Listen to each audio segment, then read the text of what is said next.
ஒரு சமயம் ஆஸ்பத்திரியில வேலை செய்யறாங்கல்ல நர்சுமார், அதுல ஒரு சகோதரி ஒரு சம்பவத்தை சொன்னாங்க.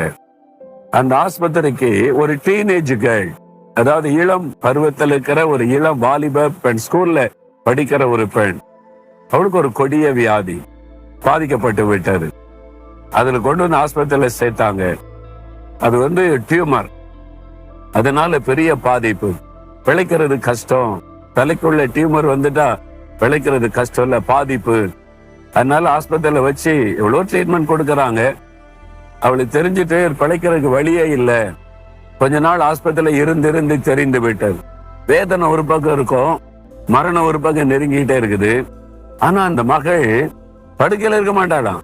இறங்கி பக்கத்து படுக்கையில இருக்கவட்டெல்லாம் போய் சந்தோஷமா பேசி, சந்தோஷமா இருங்க, மகிழ்ச்சியா இருங்க, இயேசு கிறிஸ்து உங்களுக்கு சந்தோஷம் தருவாரு, நான் பாருங்க சந்தோஷமா இருக்கிறேன்னு சொல்லி எல்லாரையும் சந்தோஷப்படுத்திடுவாளாம்.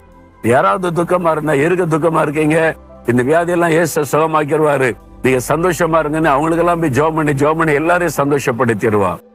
ஆனா இவளுடைய சரீரத்துல வேதனை இருக்கும். ஏன்னா இவளுக்கு தெரிஞ்சது மரணம் தான் என்பது. ஆனா அந்த மகள் பாருங்க, ஒரு நாள் துக்கமா இருந்ததே இல்லையா. ஒரு நாள் நான் சாக போகிறேனே, நான் செத்துருவேனோ, அந்த மாதிரி கலக்கமோ பயமா இருந்ததே இல்லையா. எல்லாரையும் சந்தோஷமா வச்சிருப்பா. எல்லாரையும் பேஷண்ட் எல்லாம் பார்த்து போய் அவங்களை சந்தோஷப்படுத்தி, இயேசு உங்களை நேசிக்கிறாரு, நான் உங்களுக்கு பிரார்த்தனை பண்றேன், சொகல் ஆயிரம் சந்தோஷமா இருங்கன்னு சொல்லி இப்படி எல்லாரையும் சந்தோஷமா வச்சிருந்தா அவளும் எப்பவுமே சந்தோஷமாவே இருப்பா. ஒரு நாள் வலிக்கிற துக்கப்படுறது அது மாதிரி இருந்ததே இல்லையா. எப்பவுமே சந்தோஷம். ஒரு நாள் அவள் மரிச்சு விட்டாள். மரணம் அடைந்த போது ஆஸ்பத்திரியை நிசப்தமாகி விட்டது. பெரிய ஆசீர்வாதத்தை இழந்ததை போல எல்லாருமே பேசிக்கொண்டாங்களாம். அப்ப அந்த மகள் கடைசி வரைக்கும் அவ்வளவு சந்தோஷமா களி கூறுதலோட இருக்க என்ன காரணம்? அவங்க சொன்னாங்க, அவ சொல்லுவாளா, நான் செத்தா எங்க போறேன், ஏசப்பாட்டெல்லாம் போறேன், அவரோட தான் இருக்க போறேன், எனக்கு ரொம்ப சந்தோஷம் தானே, நான் ஏன் துக்கப்படணும், இந்த வியாதி என்னை ஏசப்பா கிட்ட சீக்கிரமா கொண்டு போகுது இல்ல அப்படின்னு சந்தோஷமா சொல்லுவாளாம். இதுதான் இயேசு கிறிஸ்து கொடுக்கிற ஒரு பெரிய மகிழ்ச்சி. என்ன நடந்தாலும் ஒரு பெரிய சந்தோஷம், களி கூறுதல். அதைத்தான் ஒரு பக்தன் சொல்லுகிறார், நான் என் ரட்சகராகிய தேவனுக்குள்ளே களி கூறுவேன்.